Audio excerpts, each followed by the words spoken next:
ಶೀರ್ಷಿಕೆ ಗೀತರಾಮಚಂದ್ರ. ಸರಳ ವಿರಳ ವ್ಯಕ್ತಿತ್ವವುಳ್ಳವರು, ಕಿರುನಗೆಯ ಸ್ವಾಗತ ಬೀರುವರು, ನೋವಿನ ಕಡಲಿಲ್ಲಿ ನೊಂದು ಬೆಂದವರು, ಗೀತ ಸಾರವ ಅರಿತು ನಡೆದವರು, ತಾನೆಂದು ಬಿರುನುಡಿಯ ಆಡದವರು, ದ್ವೇಷವ ಮರೆತು ಬಾಳು ಸಾಗಿಸಿದವರು,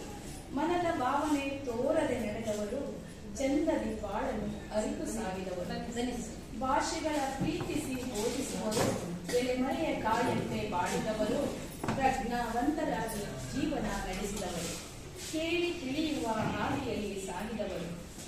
ಅಭಿನಯದೊಂದಿಗೆ ಪಾಠ ಹೇಳಿದವರು, ಮಕ್ಕಳೊಂದಿಗೆ ಮಕ್ಕಳಾಗಿ ಕಲಿಸಿದವರು, ಪ್ರೀತಿಯಿಂದ ಕಲಿಕೆಗೆ ನೆರವಾದವರು, ಮಕ್ಕಳ ಬಾಳಿಗೆ ಗುರುವಾಗಿ ಬಂದವರು, ನ್ಯಾಯ ನೀತಿ ಕಾಯಕದಲ್ಲಿ ತೋರಿದವರು, ಪ್ರೀತಿ ಸ್ನೇಹವ ಎಲ್ಲರಿಗೂ ಹಂಚಿದವರು, ಜೀವನದಲ್ಲಿ ರಾಯರ ಸೇವೆ ಬಯಸಿದವರು, ವಿಶ್ರಾಂತಿಯ ಬದುಕು ಸುಖವಾಗಿ ಕಳೆಯುವ